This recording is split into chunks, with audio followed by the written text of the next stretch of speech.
Hi, for those of you who have joined a little early, we'll get started in about 4 minutes.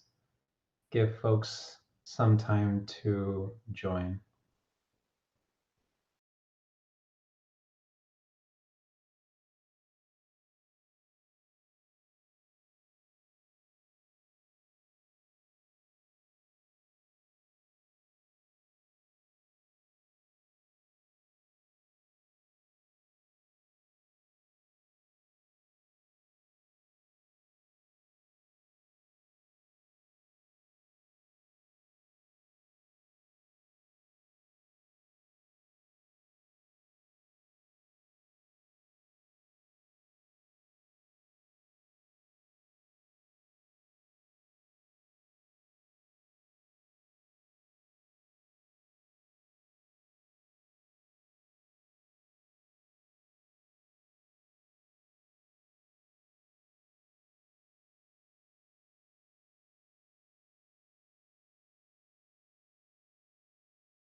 I see people are joining, which is great.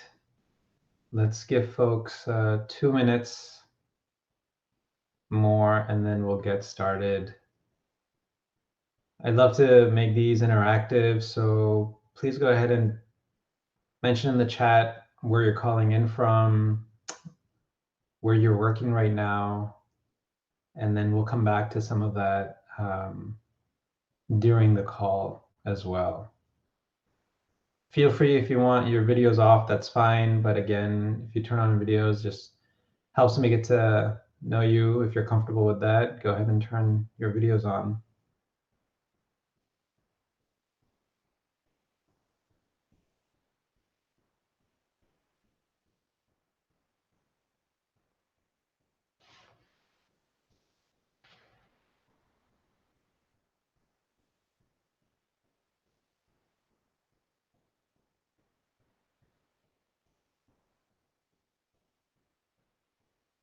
New York, all right. Where are others from? I'm based on the West Coast. Oh, wow, we've got someone from India. It's 1 in the morning there. So thank you for joining. London, Atlanta, Ghana, DC, Bangalore, great global group of individuals. Super excited. All right, so I have 12:01 by my watch. So why don't we go ahead and get started? Welcome everyone. This is the Leland webinar to review what kind of took place in round one.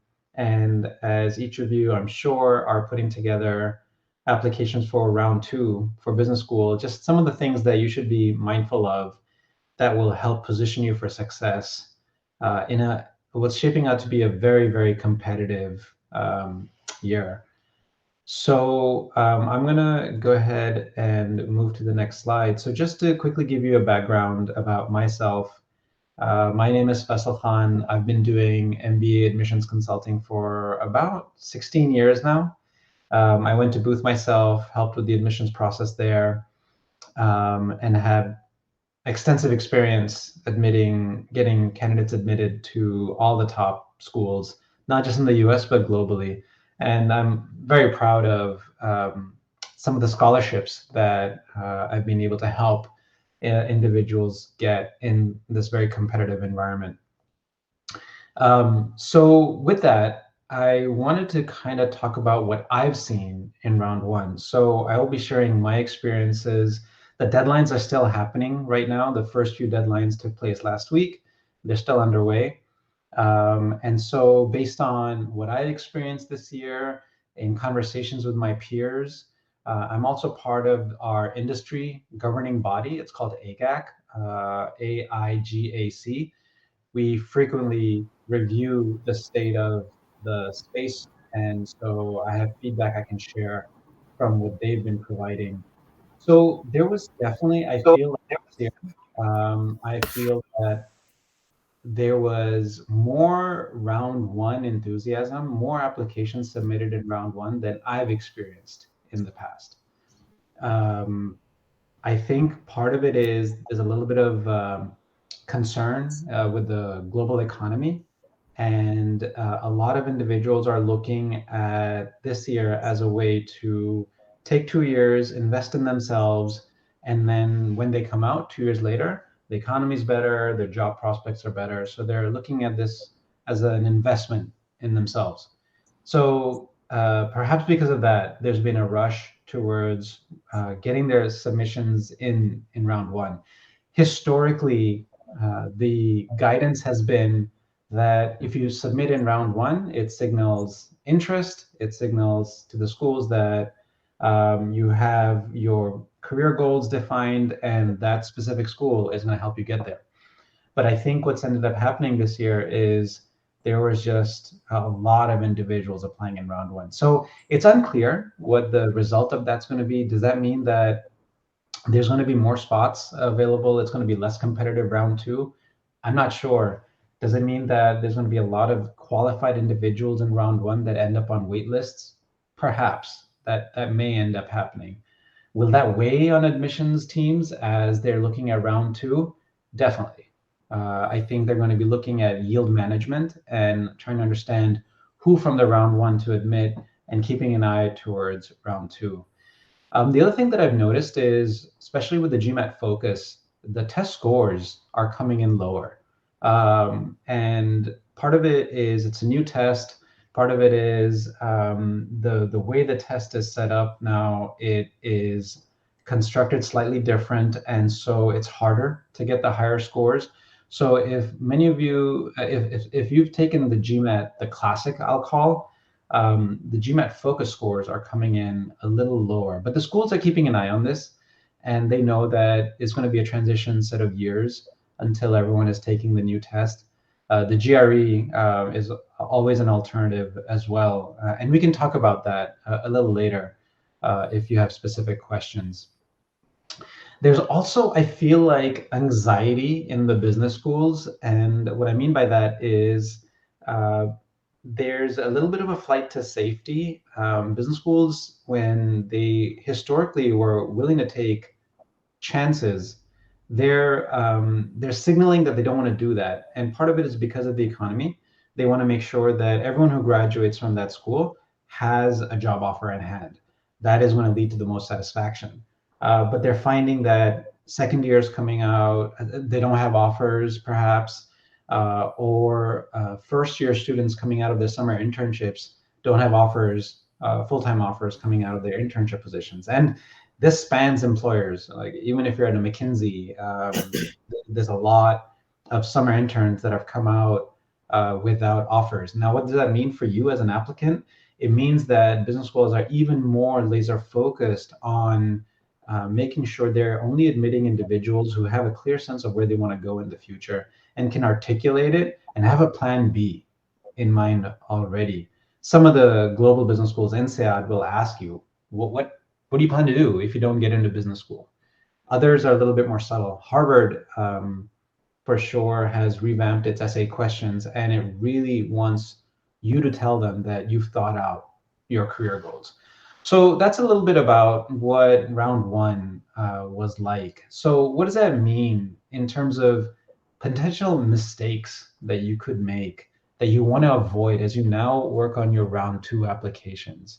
So I was talking to one of the Michigan admissions officers, and they said that they read applications wanting to admit an applicant. Don't rush them into a no. So there was a lot of round one applicants. I feel that just because they wanted to get in a round one, they started the applications late. I'm speaking of personal experience with clients I worked with, and then others that I spoke to as well, my peers. And so what ended up happening is they didn't properly articulate their career goals. They didn't think through their stories, and the application was rushed. Well, the only thing that you're going to do with that is you're going to rush the adcom into a no. Don't do that. You all are motivated, and it's mid-September right now. You have time. So make use of that time. Be deliberate about it, how you're thinking about your application, your background, researching the schools, talking to alumni, talking to students, getting a sense for what that institution has to offer you beyond the rankings, right? You got to go beyond the rankings. So be thoughtful and mindful as you put your application together. In terms of the test scores, bake into your strategy, plan to take the test more than once. I have a slide later on that I'll go into this a little bit more detail, but you want to show the business school that you're not standing still and that you're looking at improving your scores. And then the last thing I'd say, in order to answer this whole B school anxiety that I was discussing, know your path, right? Understand what's realistic, understand what your career goals are, and just make sure that you are able to explain properly how that business school is going to fit into that timeline. So let me go on to the next slide. So now speaking to rushing your application, right? Here we are in September, and this is a sample plan that you can use to put your application together. In September, right now, you should be finishing up your shortlisting of schools. You should be thinking about your elevator pitch. If you had 1 minute with an admissions officer, what would you communicate to them about why you are different and why they should admit you? You should be working on your resume and have a networking strategy for the remaining 3 months through LinkedIn, through reaching out through your professional network, personal network.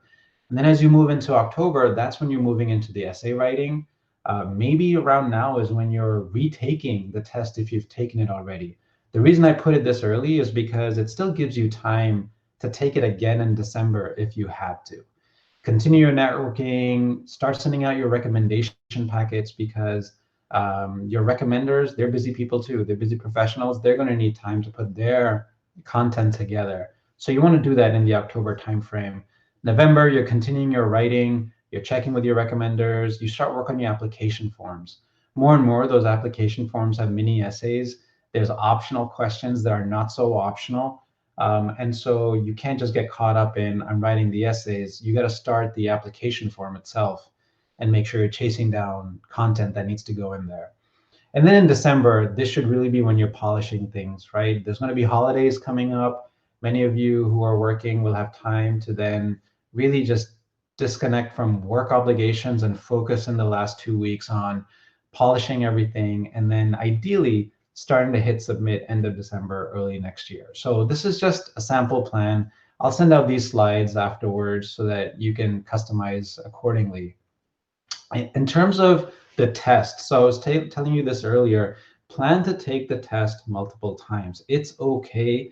I get a question a lot that will I be perceived as not being as strong as other candidates if I'm showing that I've taken the test 3 times? No, not at all. Business schools take your highest score. They won't match your quant from one and a verbal from another. They'll take the composite score, but they'll only take the highest.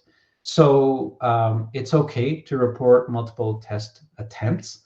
And in fact, sometimes business schools like to see that. Admissions officers appreciate the fact that you got a certain score, you weren't happy with it, and you gave it another shot. That shows drive and determination. Just make sure that you have a strategy for test taking as well. So assess your learning gaps. Is it your quant percentile that's been coming in low? All right, so just focus on that. And I'll tell you that as I've been looking at the test scores that have been coming in, the quant percentiles have been lower. So I don't know if it's because a lot of individuals are scoring really well. And so even if you get almost all the questions right, just because there's so many of you who are doing well in the quant, the percentile is lower. That may be happening. Don't stress out, because admissions officers are signaling that they may also start looking at the raw scores, not just the percentiles, so that if you've just got a few questions wrong, that's not held against you if that means that somebody puts you in the 75th percentile.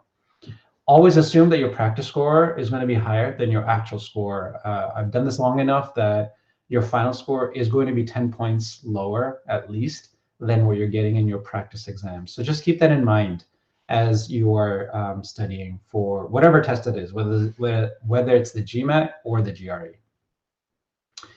All right. Know your why. So remember how I was telling you that business schools are anxious and they want to make sure that they're admitting individuals that kind of have a path. Um, you have to be able to answer these five.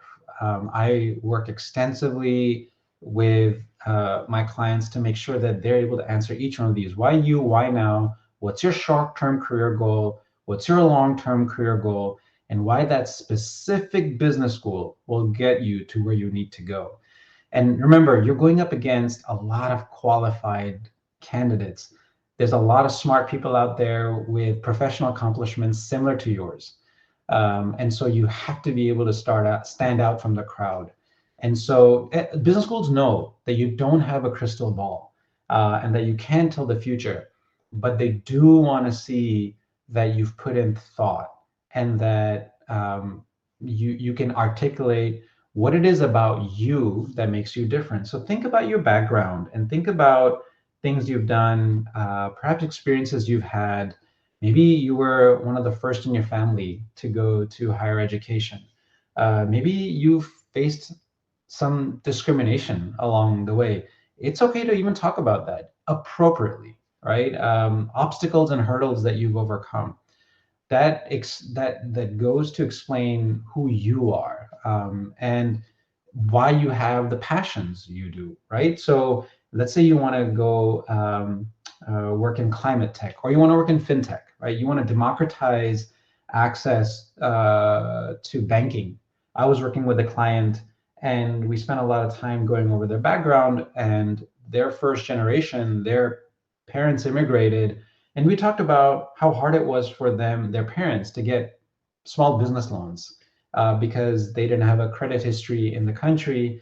And his parents really wanted to start a business, but ultimately they weren't able to, and then had to settle for a regular 9-to-5 job working at a company. And they did fine.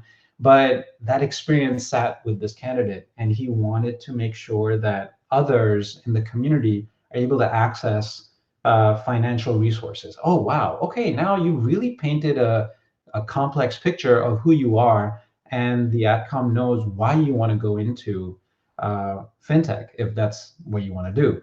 And then be able to paint the picture of, okay, so what's your short-term goal going to be? What's your long-term goal going to be? So short-term, perhaps, taking the same applicant that I was talking about, we talked about how he wanted to go work at a company like Stripe or financial providers that are doing innovative things, with a long-term goal of starting his own company that would be addressing these financial inequities that are present in the marketplace.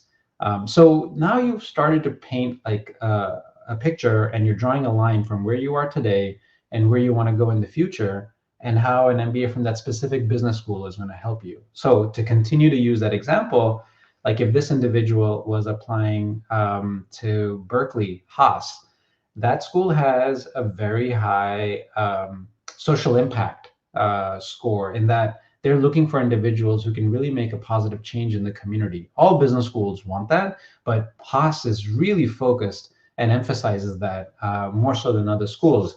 And so he spoke about how that meant a lot to him.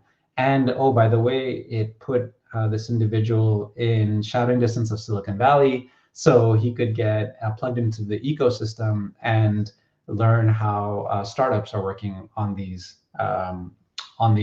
challenges.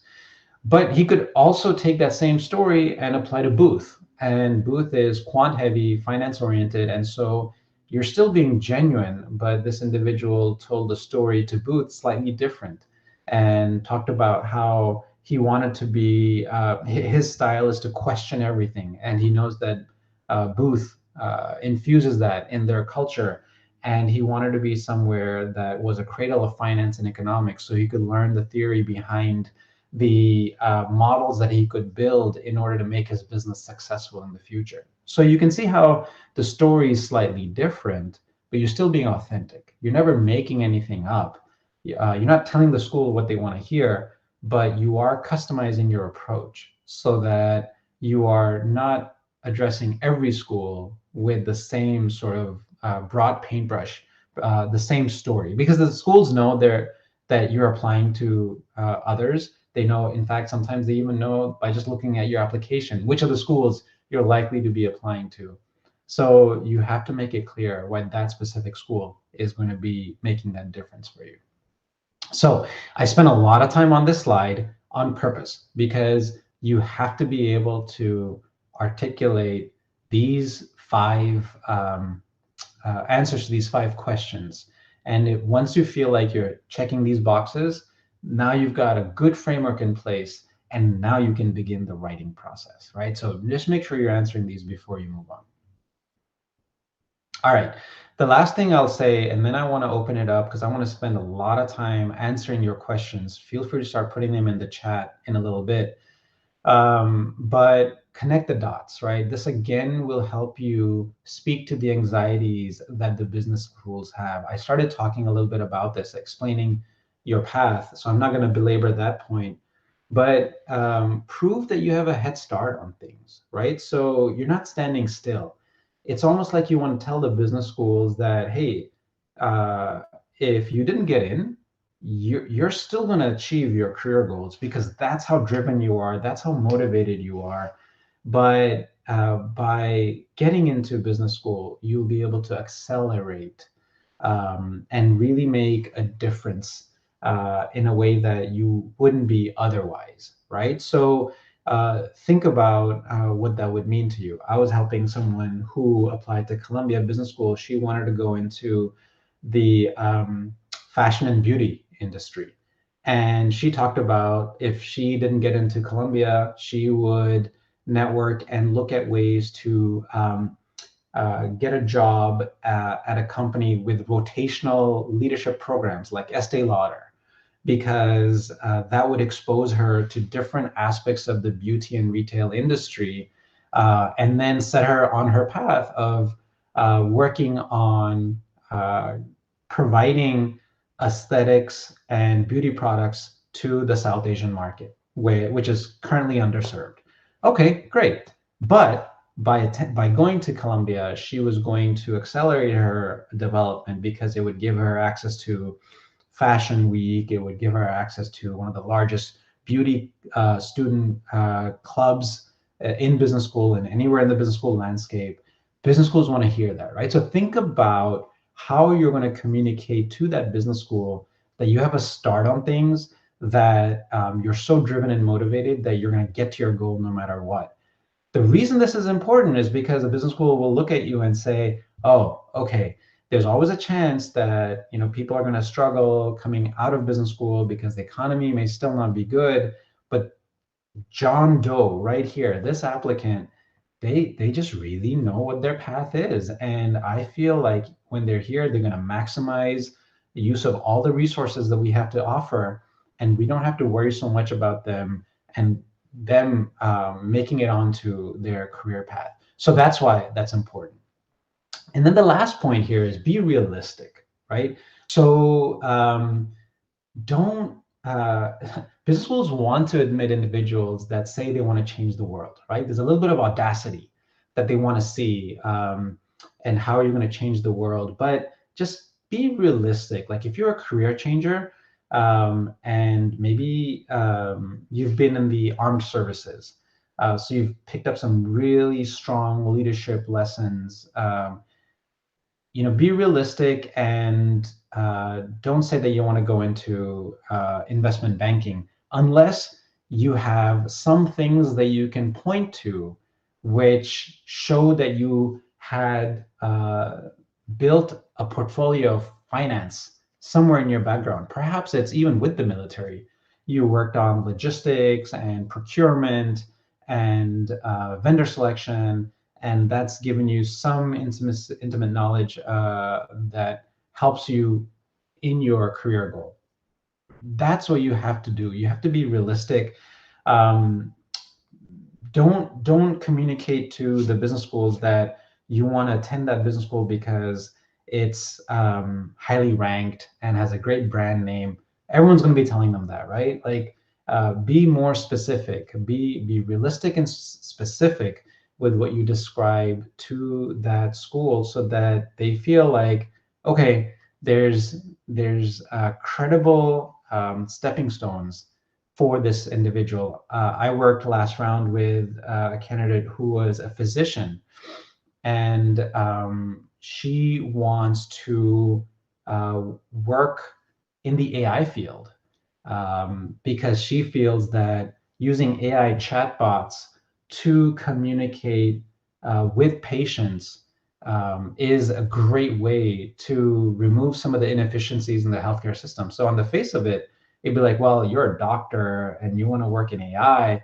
However, she's already had some startup experience, and in one of her jobs, she spent time with engineers who were working in the AI sector in her startup. So she talked about how she's aware of the challenges present in that field, but also the potential and the opportunities. So now you're being realistic, right? You're telling the business school that, yeah, sure, I was a physician, I'm looking to change careers, I want to go into a tech startup, but I have some of this in my background.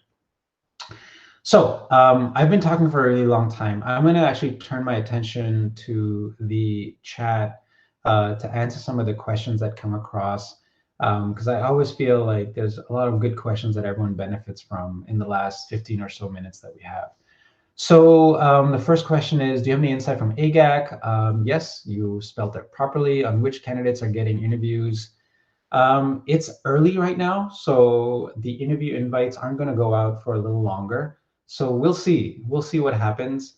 My I'm a little pessimistic just because of the competitive nature of the applicants I've seen. I think there's going to be quite a few qualified candidates that don't get invited to interview and may be put on wait lists. So that's just my projection. It's a gut feel. I don't have anything to go on, but we'll know perhaps starting early October when the interview invites start to go out, we'll know more then. Networking strategy, how many chats are too much? There are diminishing returns. At some point, you'll have spent a decent amount of time with that school. At least, again, there's no right number, but like 3 or so interactions are necessary with current students or alumni. Ask them. It's okay to ask them hard questions, right? Ask them why you applied to that business school. What other school did you apply to? Why did you pick the school you went to? What do you wish you would have done different while you were at that school? These are the types of questions that are going to reveal insights that you can actually use. And hey, they may even reveal things about a school that you don't particularly gravitate towards. And that may be a reason why you bump a school down in terms of how you're attracted to that school. So definitely have a solid networking strategy. You got to have at least 3 or so interactions with the school outside of just attending info sessions, because in the info sessions, they just don't lead to enough of an intimate information exchange to be useful. When communicating one's short and long-term goals, how specific should you be? Get as specific as you can, right? Be able to talk about what types of companies you want to work at, what type of role you want to have, what type of title you're going to have, which regions you're going to be impacting. You don't have to get down to like what your day is going to look like, but you have to be able to specifically talk about what it is that you're doing, because business schools will take that as a proxy to understand, okay, this person's thought about where they want to head next. And it's okay if you don't have that. I don't want to scare people away. This is what these next few months are about. Really just beating yourself up, thinking about why you want to do what you want to do, speaking to a coach, working with a consultant to understand how to think about positioning your career. Okay. Um, do you work with deferred applicants? I specifically, yes, I do work with deferred applicants. Any tips for reapplicants? There's apply again, right? If you're a reapplicant, there's a high percentage of applicants that get admitted as a reapplicant. And just as an FYI, I was a reapplicant to Booth myself, and I got in. So what you have to show is growth. If you applied last year and you're applying again this year, there hasn't been that much time that has elapsed. So let's say you applied round 2 last year and you're applying round 2 this year. Realistically, it's about 9 months have gone by. You're maybe you've gotten promoted, but it's not like you're in a whole new space and you've got a mountain of accomplishments and ethical dilemmas that you've resolved. So that's okay. Focus on the incremental. Focus on what's different, more of the extracurriculars that you may have involved yourselves in. Focus on talking about how your career goals have been refined. It's okay to say, hey, when I last applied, I thought I wanted to do this, but as I've reflected further, I realized that I actually want to do this thing. And that's okay, as long as you can talk about this, what this new thing is, with more specificity and with an understanding of how that business school is going to fit in that path. That's absolutely okay. So those would be my tips for reapplicants. If you had a lower score, right, take the test again. There's certain things that you'll never be able to change. If you had a low GPA, well, there's nothing you can do about that. So don't sweat it. Control what you can. All right. Every university boasts about their expertise. All employments show 60% of students with MBB. How do I shortlist universities then?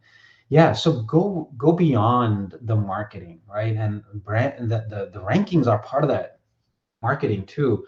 I can't tell you the number of conversations I have with my clients that are like, I only want to apply to Harvard, Wharton, Stanford. Well, why? What's that going to do? Well, no, you see, like, it's not worth it if I don't go to these schools. No, but why? What is it that you want to accomplish? I've been doing this long enough that over the decades, those individuals that attended schools that were a good fit for them, they had such a different, more fulfilling experience than those that just applied because of the rankings. So shortlist schools based on what your research turns up. Let's say you are an individual who just really enjoys learning on your own, and enjoy flexibility, pursuing your own path.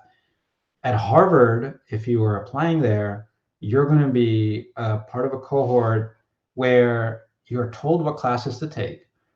Not only that, but you'll be told where you can sit, and you can't move from that chair for the rest of the class.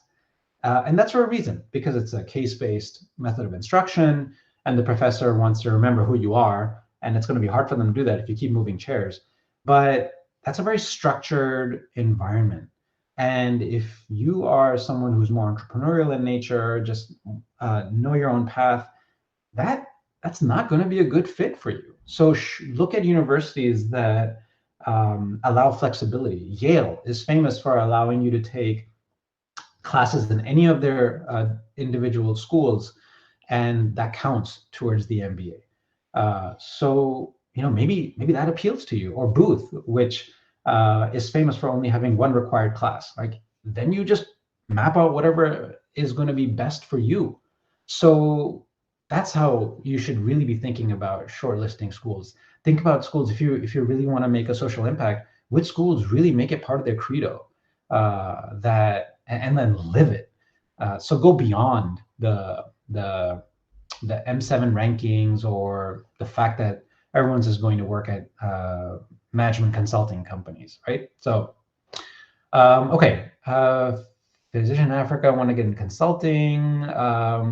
You do not need to get consulting experience before you get into business school. If consulting is in your short-term, long-term career goals, that's okay. You don't have to have that before. But again, I go back to what I was saying earlier, where you have to be able to explain why it is that you want to go into consulting. What's it going to reveal to you? Maybe it's important that you have uh, exposure to multiple players in a specific industry in a short amount of time so that you can learn specifics that'll help you with your own business later on. Okay, that's a good reason to go into consulting. You don't have to be in consulting ahead of time. Okay, so backup strategy. Should we mention backup strategy in our applications because of limited word count, or do we keep it prepped and handy for interviews? So I wouldn't advocate necessarily articulating the backup strategy in the essays literally. Like, if I did not get into your school, Ross, I would go do this. No, but be talking about some of the initiatives that are underway already in your life that could be the backups. So, for example, you could say something like, I have already begun to focus my career in area A, B, and C, which will help me attain my career goals. However, there are certain critical gaps that only an MBA can fill. So that way you're alluding to your backup strategy, and you can have that ready for interviews if asked. But you are at least conveying to through your essays that you're thinking about the broad universe of possibilities, and you're moving ahead, you're marching ahead. Okay, so I'm currently working on getting a competitive score in the GRE. Haven't started working on the other stuff. Round 3. I would not recommend round 3. In my mind, round 3 raises as many questions as it perhaps answers or helps you in terms of timing.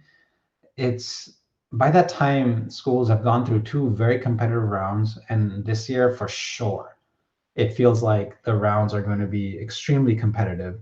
So the slots are going to be filled. And now there's fewer openings left, and there's many of you competing for those fewer slots. There's also a question of, well, what made you wait this long to apply? Why didn't you know earlier that you wanted to go to business school? You can have a legitimate answer. I was caring for a sick family member. I had this really interesting work engagement that was really helping me in my development, that I didn't want to pass up that opportunity, so I didn't apply earlier. Okay, that's legit. But beyond that, I would not recommend pushing to round 3. Like, really aim for round 2 if you can. Just don't rush it, right? So if you feel like you're going to be rushed, consider next year as a potential application cycle. The only caveat I'll say to that is if you're younger than the average applicant, I would say your attitude or your application strategy could be, hey, listen, you know what? I know I'm rushing a little, but I'm going to apply, because if I don't get in, I'll apply again next year. Okay, that's a valid application strategy, but then just be mindful of the schools that you're picking, because if you're rushing an application to the top schools, you're going to become a reapplicant to the top schools next year. And again, I go back to what I said earlier, not that much will have changed. So it's going to be hard for you to articulate to those schools that you're a reapplicant because you rushed your application previously. Schools that you would recommend for someone with 680 GMAT, getting into PE post MBA. Okay, so it depends. There's no right or wrong answer. Look at the top 15 schools. There's many paths to PE. That's a very competitive career path, by the way. And I go back to what I said earlier in my slides, be realistic. If you want to try to get into private equity, those firms typically don't hire from business schools. And when they do, they only take a handful of applicants because they're typically looking to bring on individuals with many years of experience, operating experience. So just getting into PE is just a hard path to take anyways. Um, so that I think in your specific case is a bigger question to resolve than a low GMAT score. So think about that a little bit more. Any tips on how to best weave in interactions, students, alumni into your essays? Yeah, that's a good question. Don't just name drop applications and essays where you just said, I spoke to Jane Doe, who said this, and I spoke to John Smith, who said this, and I spoke to X. And name dropping isn't going to get you anywhere. However, talk about meaningful interactions. So talk about how you may have spoken to someone who provided insight and they had a similar background to yours, and then went on to a career similar to the career that you want to go into. And so that is why you're convinced that Duke is a perfect school for you because of these reasons. That's a much more valuable student alumni interaction to weave into your essay than simply say, I spoke to a former CEO of da da da who is an alumni of your school. And then I spoke to a CFO and a CTO, and they all went to your school. Well, that's not very meaningful unless you connect it to you specifically. All right, keep the questions coming. These are great, and I hope they're helping others too. But what are some good questions to ask the interviewer during an interview? So once you make it to that point, what I always advise my clients is gauge the rapport that you set up during the interviews. And if you've hit it off and it's a warm, friendly conversation, you have more flexibility to ask questions than if the interviewer is colder or you just don't feel like it's really the interview went the way you want it to. However, it's okay to ask intelligent, probing questions. So don't be shy. Have at least three prepared because you're still being interviewed. The interviewer wants to see what questions you have and how that relates to the way you are viewing the school. It's okay to ask about. There's so much talk about DEI initiatives. What is your school doing to make sure that your curriculum is incorporating some of that, if that is something that's important to you? Or you could say, with AI ready to disrupt so much, what is it that your school is doing to incorporate AI concepts into the different facets of the curriculum? Oh, wow. Okay, that's a meaningful question that you can answer. You can have them answer. Remember that, again, the question is an opportunity for you to showcase yourself. So your strategy should be ask a question, and based on the answer you get, acknowledge the answer, but then tell them more about yourself, right? So you could ask, what is it that your career office does to help non-traditional applicants with their career destinations? Whatever answer you get, you could be like, oh, that's really good to know because I'm a motivated individual, and knowing that your career office offers all these resources, I know I'll be able to take advantage of them. So even though you asked a question in the interview, you're actually conveying more information about yourself. It's a little bit of a hack, a cheat code. So you're conveying more information about yourself within the interview that will help them understand you as an applicant. All right, we're coming up on the last few minutes. So what if our post-MBA goals are a pivot, but we have foundational skills to succeed in the school? No, that's fine. That's actually not a risk factor. Talk about those foundational skills that will help you in that pivot to your desired career. That's exactly what the essays are for and that you need to articulate in your application. Specifically, if you have ML development experience and want to use these skills in health tech, but haven't worked in health tech, You have to be able to explain why you want to go into health tech, right? So was it because of an experience you had growing up? Did you get raised in underserved communities? Were family members physicians? Did you lose a family or a loved one to a healthcare condition that could have been prevented easily? You have to be able to articulate that, connect the dots. Remember I showed the earlier slide, connect the dots of your path, so that they understand and see that, okay, you have ML developer experience and going into health tech makes sense because this individual has had these influences that make them want to go into health tech. Do you have any tips on getting into a full-time MBA program at age 40? Certain schools more receptive than others. You're definitely at the upper age range of full-time MBA applicants. In fact, at 40, you're probably looking at part-time or executive MBAs. Schools are not discriminating against older applicants. They're just responding to what companies are telling them. So companies tell business schools they like to hire individuals in that 25 to 30-ish range, because if they hire older individuals, they tend to leave the company sooner. And so a company comes on campus, they're recruiting the MBA, and it turns out that within a year, that individual is gone. So business schools react to that and they adjust their age ranges accordingly. Being 40, it's also going to raise questions around, well, why wait? Why did you wait this long? Now, you may have legitimate reasons why you did that. Again, you were supporting your single wage earner in your family, and you couldn't afford to take time away, but now you can. But then you have to articulate why a full-time MBA versus a part-time MBA is really going to help you in your career goals at this point in your life. So be mindful of that. For a reapplicant, is an improved test score enough growth, or do you need further self-reflection?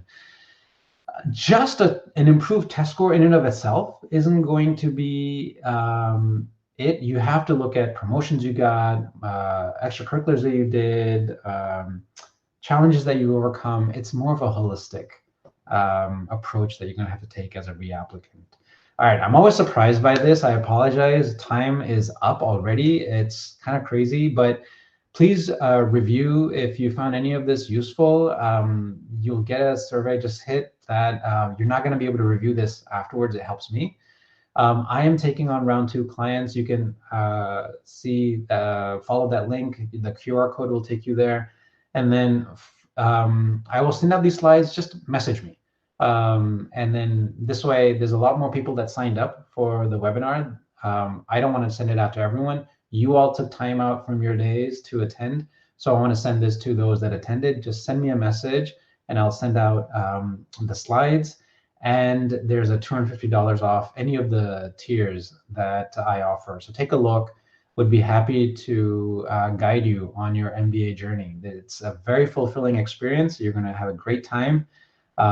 So happy to be someone who can guide you along the way. It was an absolute pleasure. Thank you for taking time out from your days. You guys are joining from all over the world. I know in some cases it's really late at night, so I appreciate that. Look forward to hearing from all of you. Have a wonderful rest of your day. Bye now.